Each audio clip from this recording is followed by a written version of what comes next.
Ya, pagi semuanya Heartliners dimanapun berada yang bisa mengikuti siaran Heartline 100,6 FM ini. Pagi ini kita berjumpa lagi, kita akan membicarakan satu topik yang menarik bersama di live talk show Satu Hati, hatinya kita semua. Pagi ini saya ditemani oleh Kak Salwa nih. Silakan Kak Salwa, selamat pagi. Pagi semuanya. Halo. Kegiatannya apa nih Kak Salwa? Ya, sebelumnya mungkin kenalan dulu ya, Kak ya. Hmm. Jadi, pagi semuanya, perkenalkan nama saya Salwa Febria Monica, biasa dikenal sebagai Salwa juga. Jadi, saya sekarang sebagai mahasiswi kedokteran gigi di Universitas Islam Sultan Agung Semarang. Dan di samping itu juga, saya sekarang lagi aktif menjabat sebagai koordinator institusi di Persatuan Serikat Mahasiswa Kedokteran Gigi Indonesia. Oke, terima kasih Kak Sawa join di acara ini.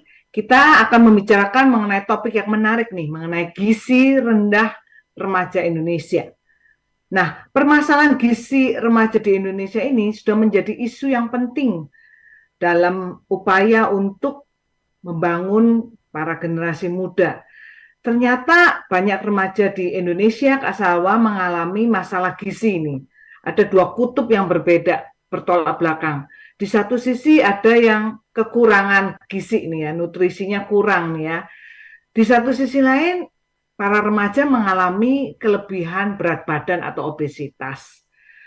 Nah, kita akan berbicara nih sebenarnya gimana kita mengenal nih pola konsumsi remaja masa kini ya. Kalau zaman zaman kita dulu itu kan konsumsi kita itu nggak banyak variasinya ya. Kalau sekarang itu banyak banget ya.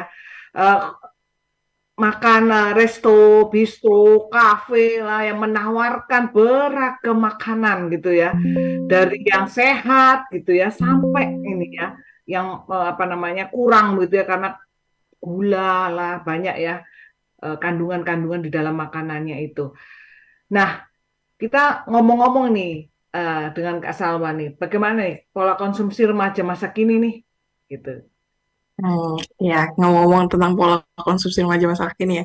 Tadi bener banget kata Kak Lucy kalau sekarang tuh banyak banget restoran-restoran atau malah restoran-restoran fast food ataupun kafe yang emang udah istilahnya menjamur di negara kita Tuh. yang dimana di situ tuh jadi tempat favoritnya remaja-remaja masa kini juga entah buat Hmm. nongkrong, sekedar nongkrong atau ngerjain tugas atau makan gitu.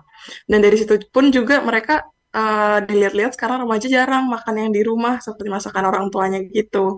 Dan kalau misalkan mereka terus-terusan makan di kafe kayak gitu kan, biasanya entah minumnya yang jarang minum air putih, dan minumnya pasti minumnya yang kopi-kopian, manis-manisan, Thai tea atau apapun itu, dan juga makanannya makanan-makanan yang istilahnya dimasak secara cepat atau biasa kita sebut dengan fast food itu yang emang jarang ada gizi yang emang lengkap di situ gitu. Nah, jadi sekarang pola konsumsi, sorry, pola konsumsi remaja ini dipengaruhi lingkungan ya, kemajuan teknologi juga ya, Kak Salwa ya, dengan gampangnya anak-anak mengakses misalnya makanan lewat titik-titik gitu ya, yang dipesan lewat online gitu ya, banyak sekali Iya. masakan-masakan yang ditawarkan ya, yang kekinian. Kalau anak-anak sekarang itu kekinian ya, yang belum tentu ya nilai gizinya itu seimbang ya Kak Salwa ya. Nah, gimana nih Kak Salwa untuk menutupi nih atau mensiasati nih ya? Kan sekarang juga anak-anak itu sibuk dengan Kayak gitu ya untuk menyiasatinya. Dulu saya pun juga kemarin baru waktu SMA pun sama ya, sama persis kondisinya di mana pagi berangkat sekolah, siang bimbingan sampai sore, entah nanti sorenya ada kegiatan, lalu malamnya balik lagi bimbingan, kayak susah gitu balik ke rumah buat makan gitu. Nah, biasanya di situ siasatnya itu di mana di sini peran orang tua tuh jadi penting gitu, Kak. Nah, hmm, kesadaran ataupun awareness dari orang tua sendiri akan gizi dan kebutuhan anak-anaknya makan minum anak-anaknya itu bakal jadi suatu hal yang emang sangat berpengaruh. Yang dimana di sini kalau bisa anak-anak di saat sebelum sekolah tuh dibiasakan untuk sarapan pagi hari dan jangan lupa dibawakan bekal gitu untuk makan siang gitu.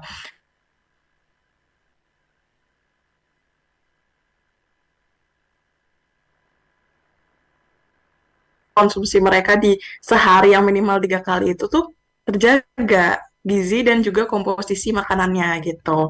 Jadi dari situ anak-anak jadi lebih apa? Lebih enak lah istilahnya gitu. Kan kebanyakan biasanya kalau Pantau dulu kali ya. iya kepantau karena emang di situ pun kalau dulu saya ya suka bingung kadang kalau misalnya nggak ada makanan. Jadi kalau dengan gitu, kalau misalkan orang tua tuh menyiapkan makanan untuk anak-anaknya atau membawakan bekal itu, jadi anak-anak lebih kayak nggak perlu mikir lah harus makan apa dan harus mikirin kita apa yang harus dibeli dan yang lain-lain gitu. Dan di samping itu pun juga yang pasti dari segi gizi dan kebersihannya lebih terjaga gitu. Biasanya gitu sih. Karena emang kalau anak-anak zaman sekarang tuh kadang emang susah ya nurutin buat nutup kepengenannya untuk makan ini itu. Tapi kan kalau dibawain orang tuanya bisa kayak oh ini mama bawa ini gitu kita harus makan gitu. Nah, Gitu. ini Kalau ada dari saya Kak gitu. Yohana nih di Hai, hai, kita selamat pagi semua. ya kalian semua. Senang sekali pagi hari ini kembali di satu hati. Nah, kita tadi Pembicaraannya sempat seru ya, nih. Kak? Ya, kita sempat membahas mengenai pola konsumsi remaja masa kini nih, Kak Oke, Yohana. Kan Kak oke. Yohana ini juga punya pengalaman ya dengan putra-putranya yang udah remaja gitu ya. Udah Mengalami tua. fase ini enggak ya? Mengalami fase ini enggak? Gimana kita tuh mikir ya, anak-anak itu gimana di luar ya, nutrisinya, makannya apa aja gitu ya. Terus gimana Kak Yohana tuh Nah, menyiasati untuk menutupi nih kebutuhan nutrisi anak-anak kita di luar. oke. Sebelum kita bahas tentang nutrisi kebutuhan di luar, sebetulnya kita perlu ketahui dulu kenapa tema ini kita angkat pada pagi hari ini ya, Kak Lucy ya. Karena Mm-mm. sebetulnya kita baru mendapatkan data dari Kemenkes bahwa ini baru banget yang menyatakan memang kondisi remaja saat ini di Indonesia mengalami penurunan dalam gizi. Nah, gizi ini bisa dibagi dua sebetulnya penurunannya. Yang pertama di daerah kota-kota besar. Yang kedua mungkin di pedalaman di daerah-daerah pedalaman ya. Jadi ada dua spektrum yang berbeda. Kalau kita berbicara kota besar tadi yang sudah disampaikan oleh kakak kita ya, Kak Salwa ya, bagaimana kesibukan dan segala macam. Tetapi di daerah mungkin adanya faktor dari krisis ekonomi yang berdampak setelah pasca COVID. Kita tahu kok saat ini kita masih baru bangkit dari pasca COVID, baru mulai lagi. Dan pada saat COVID memang hal ini menjadikan satu perjalanan gitu ya. Bicara kenapa penting remaja memiliki gizi yang baik gitu ya. Karena Kak Lucy, Kak Salwa, bonus demografi berkali-kali saya sampaikan di tahun ini luar biasa. Jumlahnya itu 9.069.000 jiwa yang terdaftar di Kemendikbud. Artinya yang belum bersekolah, yang tidak terdaftar karena tidak bisa mampu sekolah, itu akan ada juga yang tidak terhitung. Nah, sebuah partai, tadi saya sampaikan ada 6 juta, nah, kebayang ini lebih dari satu partai, menuju Indonesia emas. Nah, bagaimana sih Indonesia bisa memiliki kader-kader pemimpin, kader-kader penerus bangsa, kalau misalnya gizinya kurang, gitu ya. Kalau seandainya mereka masih perlu diberikan pengayaan. Nah, artinya kalau sih sebetulnya tugasnya bukan hanya kepada si anak, gitu. Tetapi kepada kita orang tua di satu hati pagi hari ini, yuk para orang tua sama-sama nih saya, Kak Lucy gitu ya, bagaimana menyikapi dengan pengertian kepada adik-adik kita. Tidak semua mungkin anak-anak kita yang mau bawa bekal, gengsi. Ngapain bawa bekal, minta duit aja deh gitu kan, mama nggak usah sibuk masak, mbak nggak usah sibuk dengan asumsi segala macam nih Kak Lucy. Tetapi boleh saja, nggak masalah gitu, selama diberikan pengertian yang cukup. Misalnya kita tahu nih makan junk food, kita bikin peraturan atau kita bikin permainan gitu ya. Junk food itu hanya boleh dimakan 2 minggu satu kali. Apa sih junk food gitu? Nah, mulai diterangin gitu. Jadi memang perlu ada keterangan kepada adik-adik kita dan dari kita nih orang tua yang mesti mulai duluan. Karena di Kemenkes terdata itu 23 sekitar 23% anak perempuan itu memiliki anemia, defisiensi besi, zat besi, kekurangan besi. Nah, sementara laki-lakinya 12%. Kenapa? Nah, ini yang perlu kita perhatikan.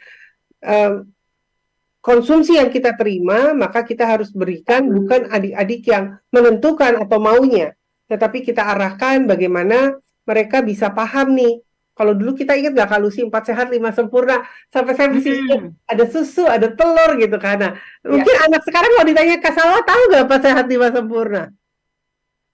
Tahu Ya, kalau nanti masih saya mereka mungkin lepaskan. nggak tahu kalau yang masih kecil ya. Nah, kan udah mulai ada penurunan gradasi tentang Mm-mm. ilmu ya. Iya. Dulu tuh kita dari SD ya Kalusi udah dapat 4 sehat 5 sempurna di sekolah ya.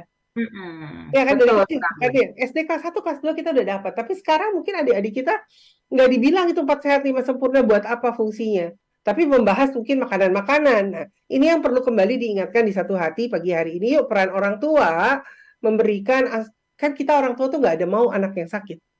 Saya sama Kak Lucy pasti sama nih. Kalau anaknya saya sakit atau anaknya Kak Lucy sakit, pasti berdoanya gini, Tuhan boleh nggak sakitnya di saya aja, jangan di anak saya. Benar nggak Kak Lucy? Ya, betul sekali sih ya. Kalau melihat anak-anak kan rempong banget kalau sakit ya. Jadi kita juga ngelihatnya juga kasihan gitu kan semua kegiatan terganggu ya, Kak Hana Iya. ya. Pertumbuhannya juga kan akan terganggu juga kalau sering-sering sakit kan. Betul. Nah, kebayangkan ini doa semua orang tua loh di Indonesia dan di dunia. Nggak ada orang tua yang mau melihatnya anak sakit, apalagi sampai kekurangan gizi. Kadang-kadang kelihatan gemuk, kelihatan oke, tapi tiba-tiba drop. Dicek, wah anemia, wah HB-nya turun, wah gitu banyak. Ini belakangan banyak banget tuh. Ada teman saya tiba-tiba anaknya drop, tadi dibawa ke rumah sakit HB-nya turun. Sekarang tuh penyakit udah macam-macam gitu ya, namanya juga udah aneh-aneh. Jadi saya udah tambah tambah luas gitu. Nah, tugas kita nih memberikan asupan-asupan yang baik. Di ibu kota mungkin bisa jajan, diberikan pengertian. Kalau bisa bekal ya bersyukur bisa bekal. Nah, di daerah bagaimana? Mungkin ya kalau yang di daerah yang sedang berjuang ekonomi setelah pasca COVID, bisa didahulukan yang proteinnya tinggi, karbohidratnya dikecilkan, gitu kan ya. Jadi pengertian ini memang perlu sekali kita berikan. Makanya kenapa pagi hari ini kita akan belajar bersama-sama. Saya belajar dari Kak Salwa, dari Kak Lucy, dari Kak Lucy juga demikian. Bagaimana sih kita memenuhi gizi yang asupan yang baik dan positif. Gitu sih. Kalau ditanya pengalaman, wah bersyukur nih Kak Lucy, jujur ya. Saya tuh terbiasa dari saya kecil dilatih untuk bawa bekal. Jadi saya tuh nggak pernah jajan sampai saya kuliah, gitu ya. Saya selalu bawa bekal dari rumah, minuman. Terus gimana rasanya? Ada gengsi, ada apa? Jujur juga nih, saya pernah kok ngerasain malu. Yang lain minumnya berwarna, saya air putih. Yang lain makanan kantin, saya buka bekal gitu ya. Tetapi ya, yang lain berwarna soalnya kan. Ada yang hitam, ada yang merah gitu ya. Saya putih doang, polos, bening gitu. Nah, tapi karena itu suatu amandemen yang harus dilakukan oleh saya dari keluarga saya gitu. Dan waktu itu saya nggak ngerti, tapi saya lakukan, walaupun malu saya lakukan gitu. Nah, saya rubah tuh polanya ke anak saya. Saya rubah polanya apa? Mereka tetap bekal, tapi bukan sebagai suatu kewajiban, tetapi saya kasih choices mereka. Mau makan apa nih ntar siang dibekelinnya?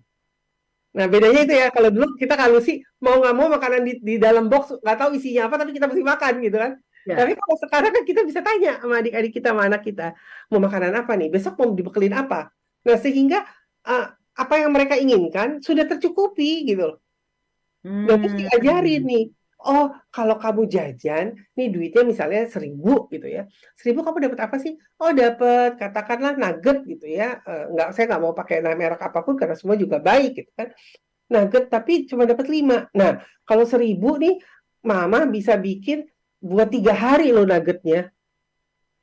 Padahal dia senang nugget. Nah kan juga membuat kita kreatif. Oke, ibunya sibuk kerja, ada mbak kan yang ngebantuin. Nah, ini pola yang mesti dirubah.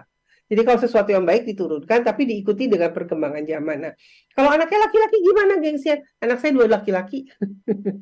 Dua-duanya bekal sampai kuliah, sampai saat ini gitu. Jadi tergantung bagaimana kita memberikan transfer knowledge, melungsurkan istilahnya cuman baju yang masih bagus gitu ya, tapi ilmunya juga gitu ke adik-adik kita.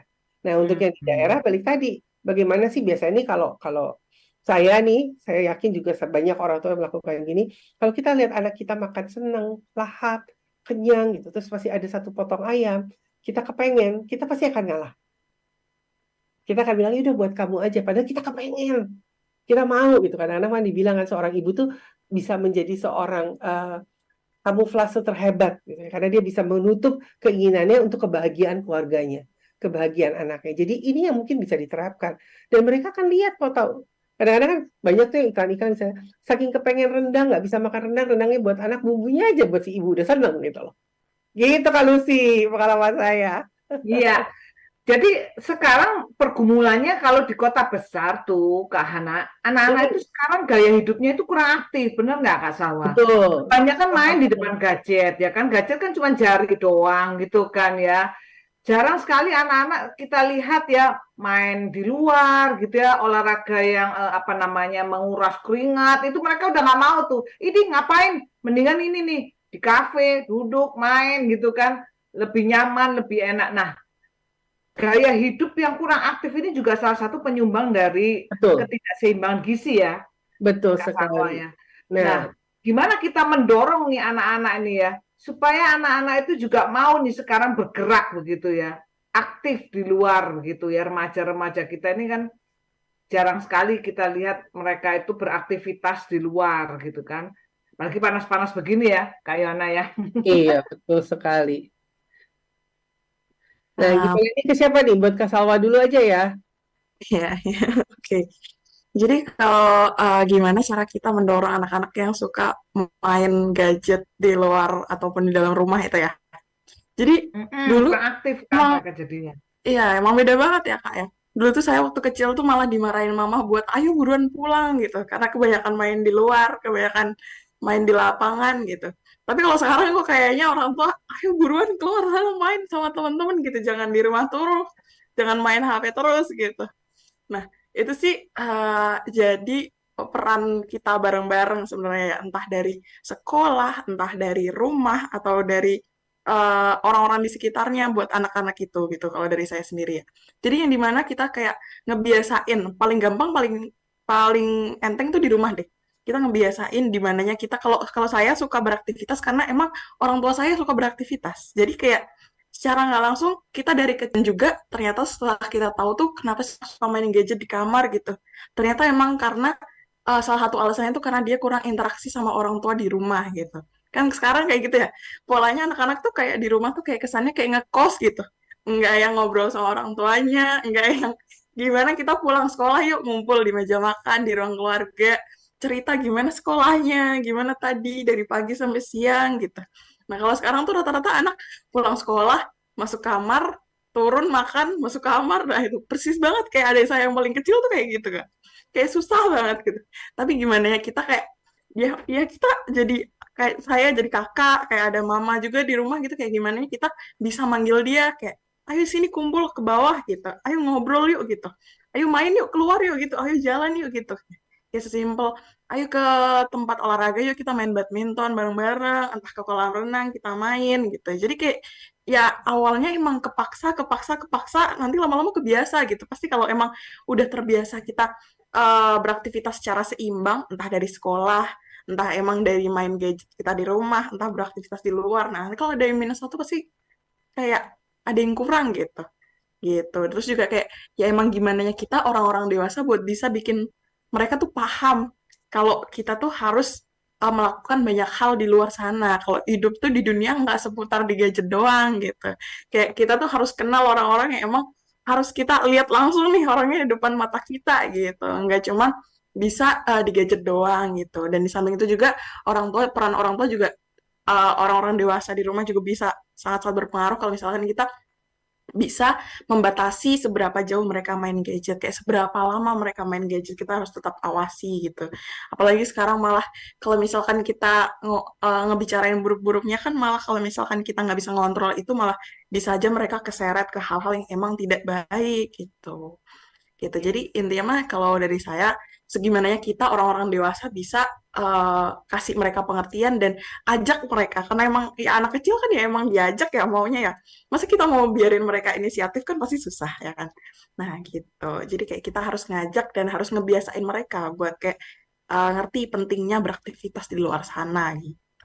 Berarti Kalau kita dari saya mesti gitu. ini ya, Kak Yohana ya, kita pun sebagai orang tua juga mesti ini ya membangun habits ya, Iya, habit betul. untuk berolahraga gitu ya, bergerak lah, Kayak Kak beraktivitas. Lucy ya. Kalau sih kan punya habit yang luar biasa tuh, tiap pagi dia olahraga gitu. Kadang-kadang Wey. dibikin fun dengan sepeda juga ya kalau sih ya. Kak Yohana malah saya salut nih. Nggak Terus tenisnya libur-liburnya. nggak ada liburnya ya tenisnya ya. Kalau Nah, mungkin nih Kak Yohana ya, kalau di daerah mungkin anak-anak itu nggak ada ya fenomena mager gitu ya. Mereka ya, masih masih main ya keluar ya, tapi betul. masalahnya kendalanya itu gimana orang tua kita berikan knowledge ya, pengetahuan untuk nutrisi ya Kak Yohana ya. Betul, betul sekali. Memang menariknya gini kalau sih, kalau dilihat fenomena saat ini nih, kadang-kadang tuh kita suka mencari kambing hitam ya. Si kambing Hmm. udah hitam ditambah-tambahin lagi gitu kan. Udah aja udah hitam kalau hitam jangan dipanggil-panggil jadi kambing hitam, tapi mencari sesuatu yang bisa dipersalahkan intinya begitu, defense mechanism. Contoh misalnya saat ini beberapa kota, beberapa daerah mengalami polusi yang luar biasa. Sehingga menjadi alasan, kan nggak bisa jalan pagi, percuma, nanti nafasnya jadi isma dan segala macam, sesak nafas gitu ya.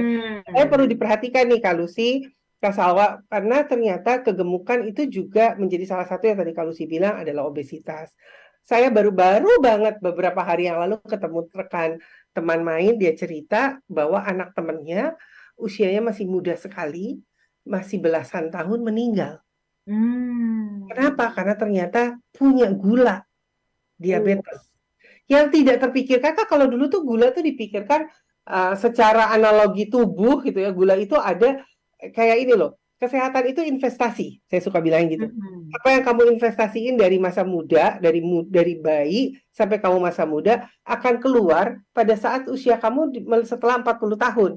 Hmm. Mulai Betul. itu sakit apa, sakit apa, sakit apa. Jadi kalau dia terbiasa makan yang baik, pola hidup yang sehat, olahraga yang sehat, maka itu akan terjaga. Umurnya akan panjang. Itu satu. Kedua, kalau sih, saya pernah diingatkan oleh seorang sahabat, dia bilang gini, Sang Pencipta atau Tuhan itu memberikan usia kepada dua orang sama. Contoh misalnya Kalusi dikasih umur 80 tahun, Yohana dikasih 80 tahun. Nah, Kalusi bisa lebih dari 80 tahun, sampai 90 sekian, karena pola hidupnya dia baik. Makannya yang baik, olahraganya yang baik gitu. Sehingga ada bonus.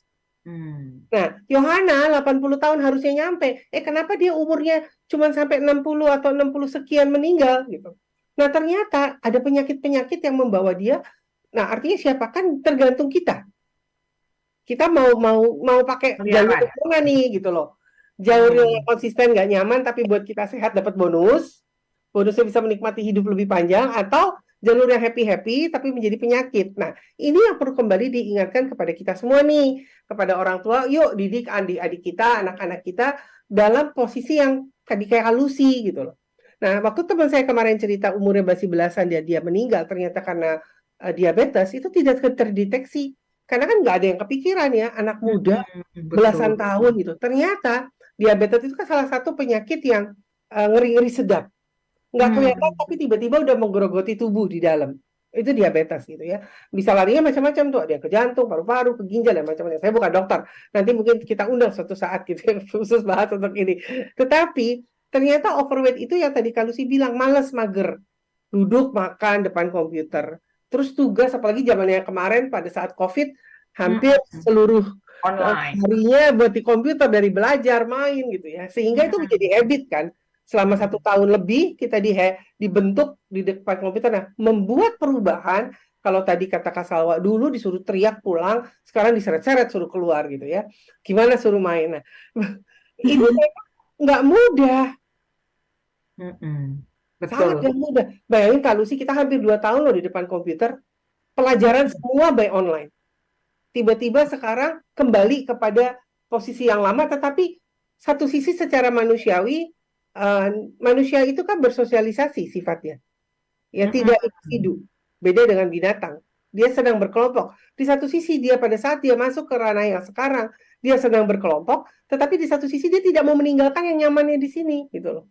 Tetap di komputer, apapun alasannya, mau main, kayak mau kerja, kayak mau belajar, tetapi sehingga lupa gerakan-gerakan tertentu mesti olahraga. Nah, Hmm. sebetulnya ada kok gerakan-gerakan olahraga yang saya pelajarin gitu, yang saya tahu, even kita di kantor gitu ya, Hmm. kita belajar, bisa gerakan apa relaksasi sedikit, Hmm. terus kita mesti Stretching ya. stretching gitu ya, Hmm. setiap berapa menit berdiri gitu ya. Mhm. Lakukan itu dulu deh gitu loh.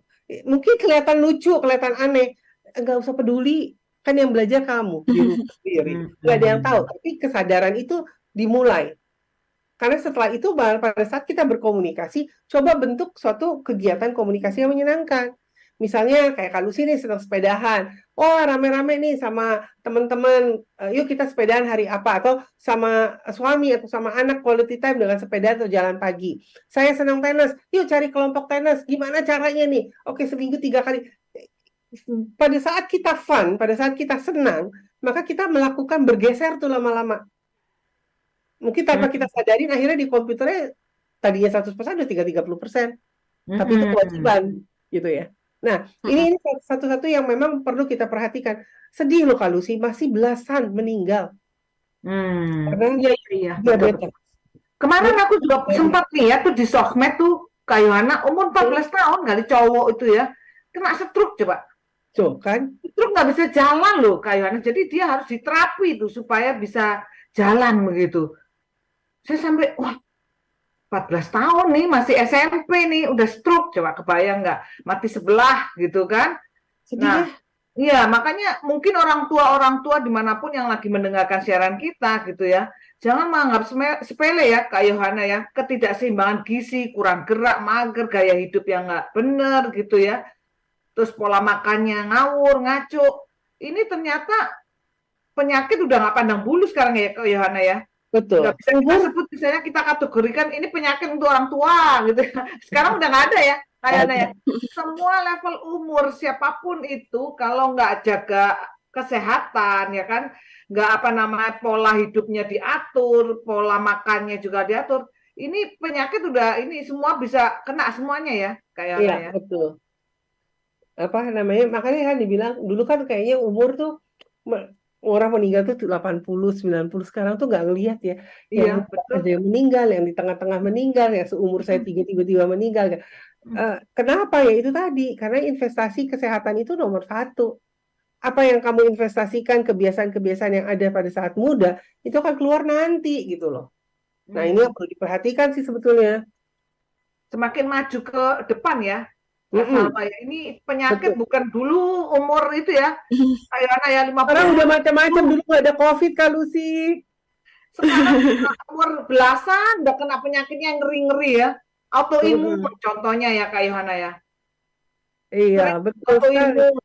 Terus kemudian vertigo. Aduh, dulu kan jarang banget kita dengar vertigo. Saya aja jarang dengerin vertigo zaman waktu saya masih muda ya. Vertigo nggak ada tuh, sekarang sedikit-sedikit vertigo. Sedikit-sedikit, apalagi tuh satunya itu migrain, ya kan? Ya, ya, itu memang perlu sekali ya, itu tadi ya. Kita awareness sih sama-sama bukan satu dua orang karena kalau nggak dari kita orang tuanya nggak mungkin deh. Kan kita selalu belajar dan bercermin dari orang tua ya. Mm-mm. Nggak Begitu salah gitu sih ya. mau makan-makan yang baik, yang enak, tapi jangan setiap hari gitu ya. Mm-mm. Jajan di luar boleh, tapi jangan setiap hari. Dilihat tempat makannya di mana, terus olahraga, kebiasaan membuat sesuatu yang menjadi sukacita atau fun atau senang itu perlu dipupuk ya dalam Mm-mm. kegiatan-kegiatan di luar rumah dan mungkin nggak ada salahnya juga orang tua terlibat di dalamnya Kak Lucy. Kan quality time kayak Kak Lucy sama anak-anak sama suami. Ini bagus sekali tuh panutan tuh. Ya, memang kita itu memang memantau anak-anak itu sedapat mungkin ya. Kayak misalnya contohnya Betul. anak-anak itu ya. Kalau saya masak misalnya ya, misalnya tim ikan kah, tim daging gitu ya, sayur gitu ya, makan gitu ya. Anak-anak saya Hmm. suka protes. Kenapa sih makanannya ini sayur, ngetim-ngetim kan, rebus-rebus itu kan nggak demen ya anak-anak ya. Saya cuma Iya. ngomong begini, karena mereka waktu waktu sampai remaja ya, saya ngomong sampai SMA begitu. Eh, Kamu tuh ada waktunya nanti makan itu terserah kamu. Saya nggak bisa kontrol, bener nggak Kak Yohana? Ya, Itu betul. anak-anak kuliah kan kita udah nggak bisa dong. Ini bekal bekal, ini bekal. Sedangkan jadwal kuliah kan ini ya nggak tentu banget ya, sangat random Iya. banget kan ya. Jadi nggak mungkin anak-anak bawa-bawa gitu ya kotakan bekal kayak gitu. Jadi saya ngomong tolong tolong mengerti, saya ngomong gitu kan, tolong mengerti saya lagi melakukan memenuhi kecukupan gizi kamu nih, supaya kamu ada tabungan nih gizinya. Ntar waktu kamu lepas dari kita gitu ya, misalnya jadwal karena jadwal kesibukan ataupun sekolahnya di mana gitu ya, kamu nggak gizi kamu itu nggak jeblok-jeblok banget gitu loh. Ngacuk-ngacuknya itu kan masih ketolong karena ada simpenan nih deposito deposito gizi gitu ya. Nah, Hmm. seperti itu tuh. Kak Yohana. Nah, apalagi sekarang ya Kak Salwa ya. Ini kalau saya lihat gitu ya, kalau siang-siang di kafe itu anak-anak atau sore-sore gitu, pulang sekolah nongkrong di kafe. Emang bagus sih Kak Yohana kegiatannya belajar bersama gitu kan, belajar kelompok gitu ya. Tapi kan di kafe Kekel. itu kan minuman harus yang ini, yang manis, yang latte, yang apa. Itu kan Mm-mm. apa namanya membuat kita itu juga ngeri-ngeri sedep ya kalau ngeliatin fenomena Betul, seperti itu ya. Kak Salwa betul. ya. Kak Salwa juga ngalamin itu nggak ya fenomena ngerjain tugas, diskusi gitu kan di kafe di mana kan? Kalau dulu sih saya sih belum ya kayaknya ya buat diskusi di kafe. Mungkin akhir-akhir ini waktu kuliah doang karena emang Nah kadang iya suka betul. capek kalau di kosan gitu kayak masa pandangannya gini-gini mulu ya kan kita belajar udah susah pakai pandangannya kayak gini-gini terus gitu. Nah, yuk keluar gitu. Kalau dulu sih waktu zaman SMA, wah ya itu ya karena emang pola dari mama saya sendiri yang emang dari kepaksa sih awalnya ya namanya anak tuh emang harus dipaksa dulu sampai akhirnya mau gitu. Jadi karena aku udah kebiasa, jadi waktu di kuliah ya jajan boleh. Tapi kadang kita juga kayak sadar sendiri, wah kayaknya kalau makan kayak gini terus-terusan kayak nggak baik deh gitu. Kalau kayak Hmm. gini terus-terusan kadang saya sama teman-teman saya kalau misal bercanda gitu kayak makan jangan yang gini-gini terus mati muda lu ntar gitu.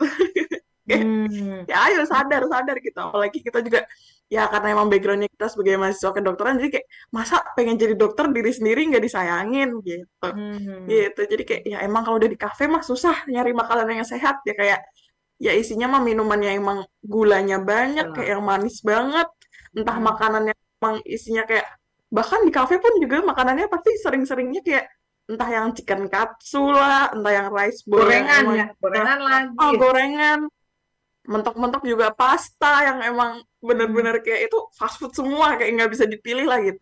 Nah itu jadi kayak jadi kita juga harus sadar sendiri kalau emang kita ya sekali-kali lah boleh kayak gitu. Tapi kayak seringnya ya udah makan-makan yang di warung yang emang dia tuh lengkap gitu. Ada ikan, ada ayam, ada sayur, ada nasi gitu. Gitu. Hmm. Iya, iya, Oke. iya. Nah, pertanyaannya menarik Kak Lucy adalah gini. Tadi kan Kak Salwa bilang zamannya saya begini-gini, tapi dia punya adik yang berbeda karakteristik. Nah, Kak Mm-mm. Salwa melihat apa yang ada. Peran Kak Salwa apa sih kepada adik Kak Salwa? Apakah jadi bawel, apakah cuek gitu? Kan tahu nih udah manfaatnya seperti apa. Silakan. Mm-mm. Kalau saya sih di rumah ya sama kayak mama sama bawelnya karena emang ya kakak cewek ya gimana ya. Kalau misalnya lihat adek gitu, kadang suka kesel kalau di rumah udah ada makanan nih. Mama aja tipikal yang gini. Kalau mama tuh masaknya gini, yo hari ini nih pada mau request dimasakin apa gitu kan udah enak ya kak ya. Kayak kita nggak pusing Hmm. lagi kayak kadang kayak oh kok masaknya ini sih gitu. Udah nggak ada alasan kayak gitu kan. Nah itu masih aja di rumah kayak tiba-tiba bawa pulang jajan kayak kayak dek makan gitu iya bentar abis jajan gitu nah itu dimakan kasihan mama udah capek-capek masak masa nggak dimakan gitu kayak ya gimana kita bawelin gitu ayo turun makan gitu kalau nggak gitu sukanya kadang tuh yang suka susah tuh gini kak di rumah udah ada air dispenser air putih kok dia masih beli minuman-minuman kemasan yang diseduh di rumah wah itu kacau banget itu kadang suka susah ngebilanginnya kayak susah kak harus yang manis gitu ya nanti kita kayak kita bawelin kayak nanti kena diabetes loh nggak boleh kayak gitu kan kayak gitu kayak ya gimana kita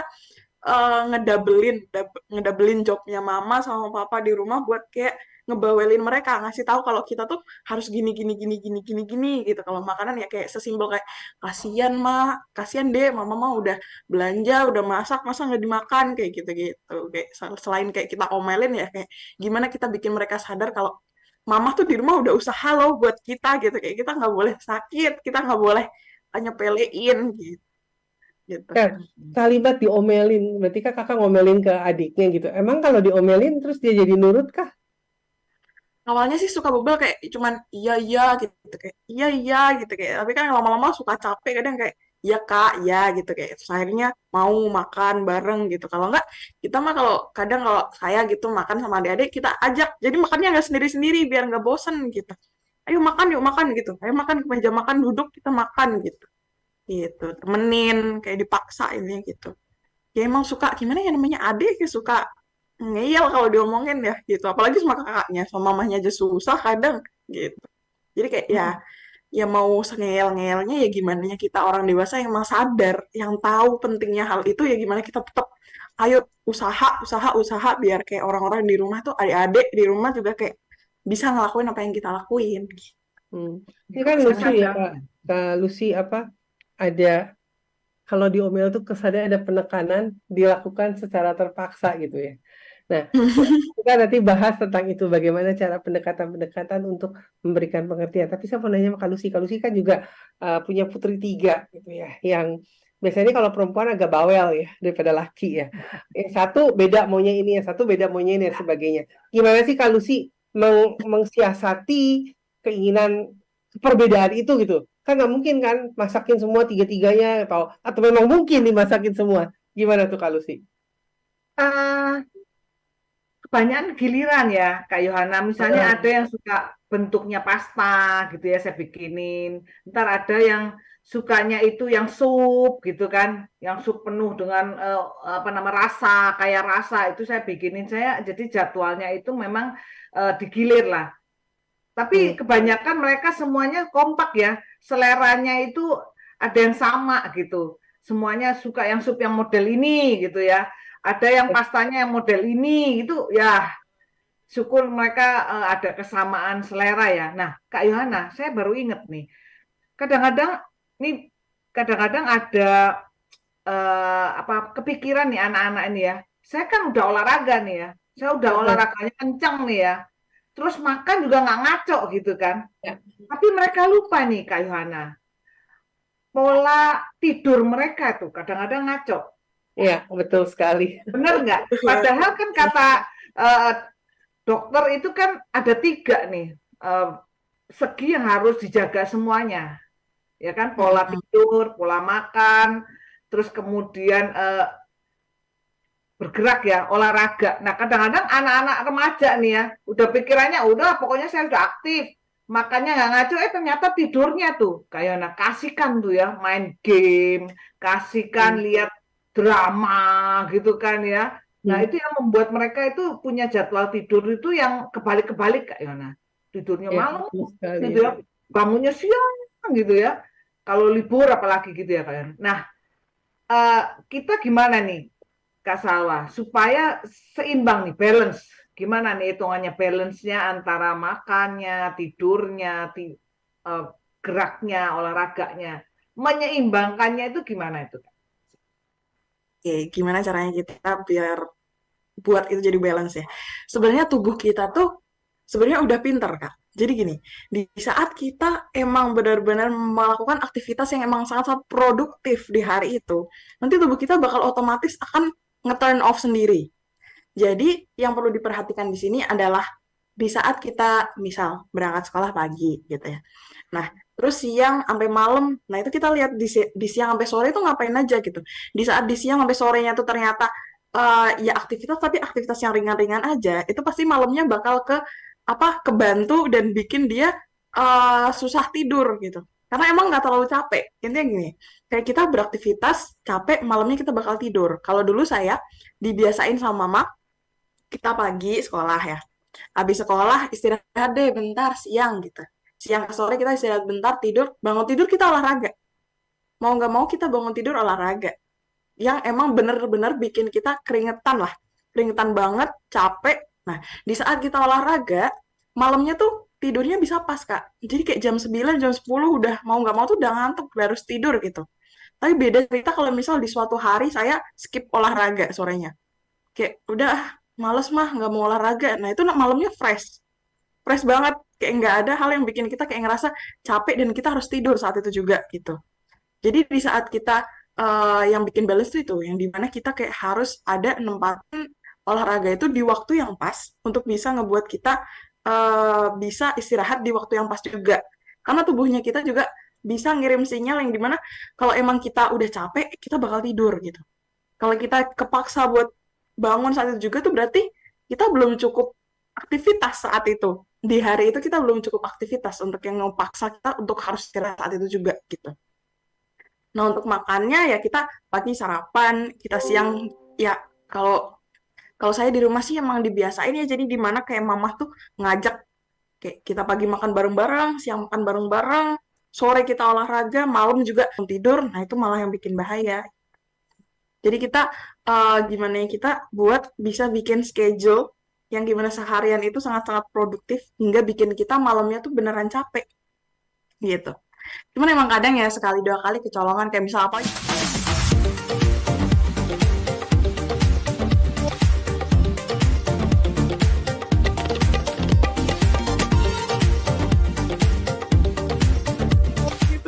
Kayak mumpung nih besok besok nggak harus bangun pagi kuliah ke kampus gitu. Mainlah kita, ngobrol lah kita sama teman-teman di kos sampai malam gitu. Ya gimana emang ya gitu ya kadang kalau ya kalau sekali dua kali ya bahaya tuh tapi ya setidaknya nggak tiap hari kayak gitu gitu kayak istilahnya kalau tiap hari kayak gitu udah numpuk penyakit banget tuh gitu gitu jadi kayak kalau dari saya kebiasaan di mana emang orang tua yang emang ngebiasain beraktivitas di waktu-waktu yang emang tepat hingga malamnya tuh emang kita bisa capek istilahnya capek dan mau nggak mau tidur gitu jadi olahraga di sore hari tuh bener-bener sangat-sangat membantu buat kita bisa tidur nyenyak di malamnya gitu. Kalau dari saya mah gitu. Sebetulnya Tipsnya kalau bagus di dibilang remaja ya. Mhm. kalau dibilang tentang pola gaya tidur itu setuju banget. Karena balik lagi ya ada perubahan pada saat kita COVID, jamnya juga menjadi seenaknya, gitu kan. Merubah 2 tahun hampir menjadi ini. Nah, tapi perlu diingat, kita tuh diajarin sehari itu 8 jam tidur. Tetapi juga bukan menjadi kewajiban. Karena kadang-kadang kalau 8 jam juga tidak memiliki kualitas yang baik, maka tetap percuma. Kadang-kadang yang butuh ada 5 jam, ada yang butuh 3 jam. Nah, dengan kualitas yang berbobot gitu ya. Eh, Kenapa harus malam tidur? Ini yang perlu dipahami. Karena pada saat malam, sebetulnya pada saat kita tidur, tubuh kita tuh bekerja inside of our body. Kayak syaraf-syaraf tuh mulai apa ya, mulai memperbaiki saraf-saraf yang rusak. Karena setiap hari akan ada saraf yang putus yang mesti diperbaikin. Makanya perlu asupan-asupan gizi misalnya tadi kita berbicara gizi. Nah, terus pada saat kita tidur eh, terkesan memang tidur, tetapi di dalam itu bekerjanya lebih 2 kali lipat. Kalau bayi biasanya tuh pertumbuhannya pada saat dia tidur. Nah, kalau orang dewasa dia nggak bertumbuh lagi pastinya. Kalau dia bertumbuh terus takut nanti ya. Tetapi yang bertumbuh apa? Di saraf otak. Nah, apalagi perempuan nih. Perempuan itu yang sudah memiliki anak ya atau yang pernah keguguran, itu akan terputus sarafnya banyak kali, ribuan. Pada saat melahirkan itu ribuan. Nah, saat itulah sebetulnya proses-proses terjadi. Nah, terus bagaimana sih kualitas itu harus 8 jam, 3 jam, 5 jam? Memang yang baik itu tidur pada saat eh, jam 10 sampai di subuh pagi, itu 8 jam. Ya, in between itu. Boleh nggak jam 11, jam 12? Boleh-boleh saja. Gitu. Tapi perlu dilihat, kalau dia tidur jam 12, dia ada kegiatan jam 8, maka dia akan bangun katakan jam 6, dia cuma tidur 6 jam. Nah, 6 jam itu bisa kualitas gak? Kebangun-bangun gak? Gitu. Kadang kan sekarang juga kita pernah lihat nih ada banyak berita, jangan main handphone mau tidur katanya. Nanti merusak bla bla bla bla, efeknya bla bla bla bla. Nah, kenapa? Karena kita mesti tidur. Nah, otak kita kan bekerja. Nah, asupan sinar yang masuk ke mata kita seakan-akan masih berjalan walaupun kita merem. Nah, itu yang menghambat. Terus kedua, misalnya pada saat kita tidur, kita perlu kualitas yang baik supaya paginya seger. Nah, tidur yang baik gimana? Ini sesinya beda lagi. Tentunya kalau orang ngorok lagi tidur plus, enggak juga gitu ya. Ngorok juga sebetulnya bukan yang baik, itu tidak baik. Jadi itu kita perhatikan. Tubuh bisa menyesuaikan. Betul, tubuh adalah alarm terbaik. Contoh saya, atau mungkin semua atau kalau sih pernah ngalamin, kalau kita mau pergi ke suatu tempat, kita nggak bisa tidur. Ya, mesti bangun jam 6, jam 3 kita udah bangun gitu kan. Padahal waker lebih duluan dari kita daripada wakernya gitu ya, atau jam yang ngebangunin kita. Nah, kenapa? Karena kita mendesain otak kita berpikir untuk mengatakan saya nggak boleh telat.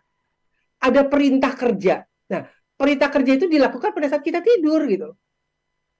Misalnya, saya perlu tidur nih 15 menit aja. Dia duduk sebentar, plak, pulas 15 menit, terus dia bisa kebangun, dia kerja lagi. Nah, itu yang dibilang alarm tubuh.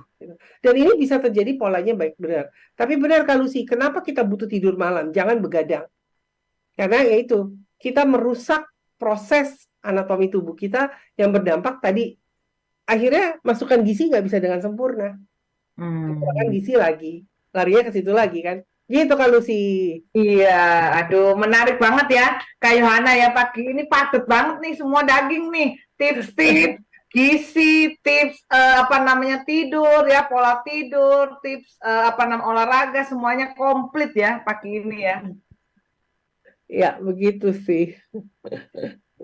Nah, kalau sih pernah nggak ngalamin namanya alarm tubuh?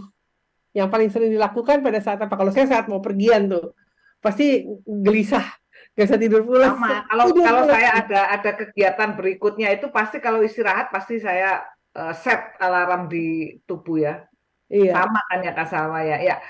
Oke, Kak Yohana, karena waktu ini udah nggak waktunya kerasa untuk ya, kita cabut nih ya. Nah, nggak kerasa. kita minta Kak Salwa nih sebagai penutup nih, kata penutup buat remaja yang di luar situ yang mengalami obesitas ataupun yang gizinya nih nggak seimbang nih. Saran dari Kak Salwa apa nih untuk remaja-remaja di situ? Oke, saran untuk remaja-remaja. Jadi kalau dari saya, saran untuk remaja-remaja di sini yang dimana kita kan di sini sebagai penerus-penerus bangsa ya. Ya kalau nggak kita siapa lagi gitu yang bakal meneruskan bangsa kita. Kan nantinya orang-orang yang emang sudah lebih tua atau lebih senior dari kita kan akan meninggalkan kita juga. Dan kita juga bakal nantinya harus hidup atas dasar diri kita sendiri. Jadi mulai kita menetapkan concern dan awareness ke diri kita akan kesehatan itu suatu investasi kayak kita tadi yang omongin. Kesehatan atau rasa sehat yang emang kita rasain sekarang dan nggak sakit itu suatu investasi dari kebiasaan kita. Biasakanlah untuk makan makanan yang sehat, mengatur pola hidup yang sehat dan teratur untuk bisa untuk kita selalu bisa beraktivitas dengan sebagaimana mestinya tanpa harus ngerasain sering-sering sakit dan yang lain-lain. Dengan begitu kita bakal bisa menjadi remaja yang emang sehat, kuat dan terus bisa berkarya untuk nantinya membangun negeri kita bersama-sama gitu. Iya, betul sekali ya. Jadi memang balik lagi investasi siapapun kita mau seperti apa, kita belajar pada pagi hari ini semua itu ada sebab dan akibat. Pada saat kita menanam benih-benih yang baik, maka kita akan menuai hasil yang baik. Nah, bagaimana menanam benih yang baik kembali kepada diri kita masing-masing. Yuk, satu hati sama-sama kita tanam benih kita tidak hanya dalam pikiran, perkataan, dan perbuatan, tetapi juga asupan gizi yang baik, supaya kita bisa melakukan pikiran, perkataan, dan perbuatan kita menjadi baik juga. Terima kasih. Akhirnya saya Yohana Elizabeth Harjadinata bersama rekan saya. Lucia Christina. Sampai ketemu di satu hati mendatang.